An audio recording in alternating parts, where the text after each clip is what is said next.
The Selfish Path to Romance. Download Chapter 1 for free at drkenner.com and at amazon.com. And I want to welcome Nick to the show. Nick, you're having some difficulty in the area of sex, huh? Yes. Yeah, what's going on? Seems like if I have sex early in a relationship, I instantly lose interest in the girl. Okay, and how many times has that happened? Basically every single time except one. Okay, how many, but is that like 3 times or 10 times or 15 or 20? Around 20 probably. 20 times. So you date someone and then early on you have, you become intimate with that person, you have sex with them, and then you leave them, you lose interest. Yeah, just everything feels good at first and then it doesn't feel good. What do you mean by feels good? Well, I mean, it feels like it would be right, and I guess sex feels like it would be the next step, which is probably wrong, but then instantly I lose interest in the girl. Okay, so you're feeling like the pacing of it is moving properly, but how soon is it? I mean, is it on the first date, the second date? Within from a week to a couple weeks. So sometimes you date as much as a couple of weeks, and then you become intimate. Yeah. You're saying. Okay. And how old are you? 24. You're 24 years old. So you've had a lot of relationships. 20? You're saying? Yeah. They don't ever last very long. Right. So you just roll them over very quickly. And but then go ahead. There has been one relationship that lasted a year and a half, which is the longest I've ever had, and we didn't have sex for 6 months, and that was the only one. And it lasted a year longer. Yeah, but she was, how do I explain this? She was not putting it out as easily for me as some other girls, I guess. She wasn't a loose woman. Not sex so much, just period. She didn't commit, so it was kind of like I was chasing her the whole time. So you like the chase?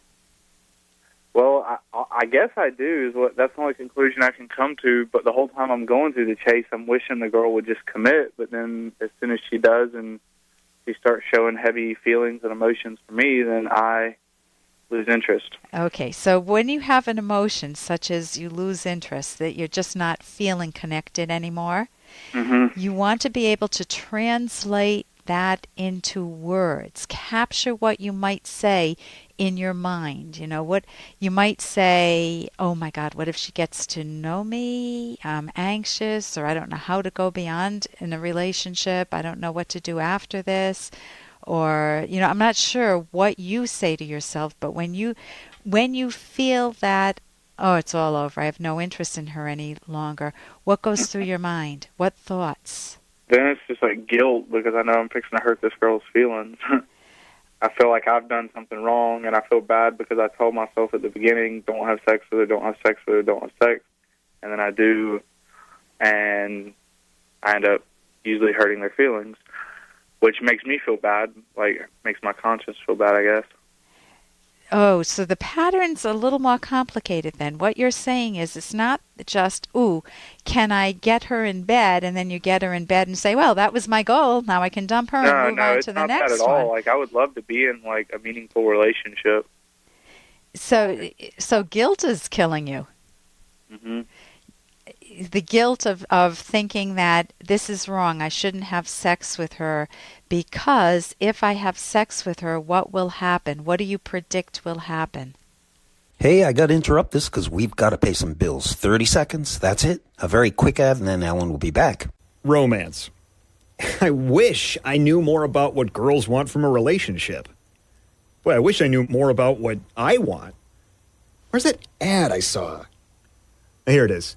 The Selfish Path to Romance, a serious romance guidebook. Download Chapter 1 for free at selfishromance.com and buy it at amazon.com. The Selfish Path to Romance. That is interesting. So guilt is killing you. Mm-hmm. The guilt of thinking that this is wrong, I shouldn't have sex with her, because if I have sex with her, what will happen? What do you predict will happen? Usually I'm scared I'm going to lose interest in her. I mean, and I'll usually like the girl a whole lot until the point of sex, but I don't know. I've got lots of ideas of what I should probably do, but I just wanted another opinion. Okay, what are your ideas? More or less just force myself not to do anything and just really, really get to know the person beforehand. I mean, actually be in love with the person before sex is involved. Okay, that's a wonderful idea. And you have other ideas? No, I mean, that's the only thing that I can come to conclusions that would fix things. It's the guilt. You want to explore your guilt too. That's another thing you can do. Because if you're having guilt when you feel you haven't established the emotional intimacy, the connection, it will.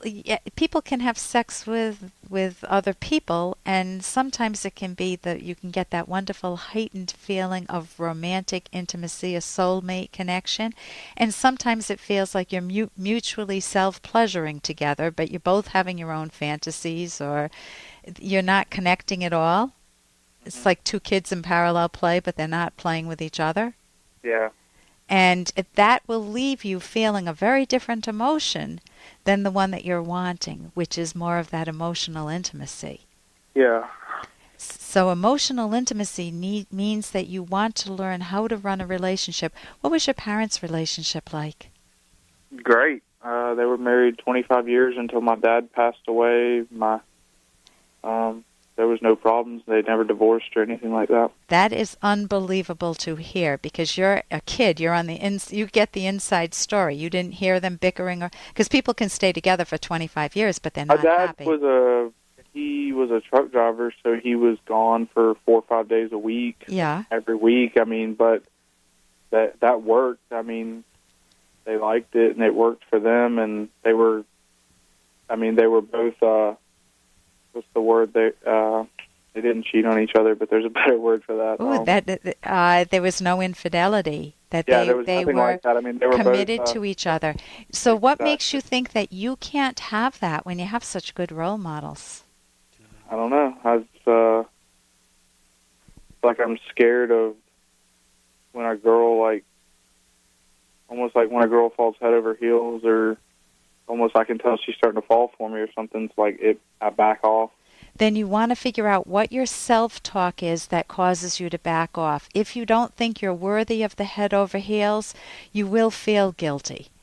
Mm-hmm. If you feel like if she's seeing you accurately, you're not exaggerating anything, then you will feel less guilty, at least. Sometimes guilt is earned. You have exaggerated something. Sometimes it's unearned. You've done nothing wrong. With unearned guilt, you want to get rid of it.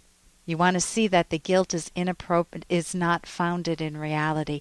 Listen, what I would recommend, would you be interested in any therapy at all, or is that not your style?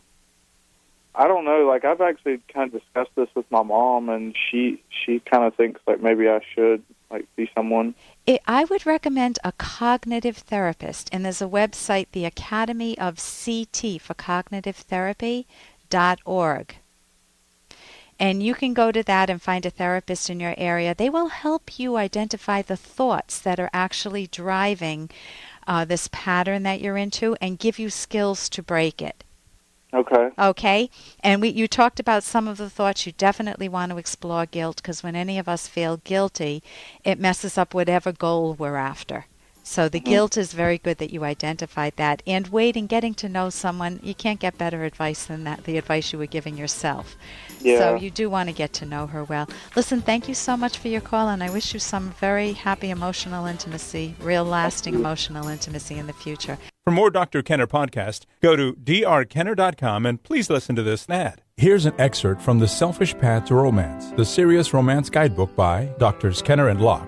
Here's an example of how gender differences can cause conflict. Jeffrey loves Cindy, but he was frustrated with her. When she would relate a bad experience with her family or boss, why didn't she take his advice? And she was always trying to pry him open. asking him how his day went, what he was thinking, what he felt about this or that, things he never thought much about or even felt compelled to think about. He felt more at home with the guys on the basketball court where there was no pressure to talk or analyze everything. He felt drained by Cindy's conversations about their relationship. How would they address this common pattern among partners? Cindy would need to learn to be clear about what she needs, and Jeffrey could learn how to be a sympathetic listener. You can download Chapter 1 for free by going to drkenner.com and buy it at amazon.com.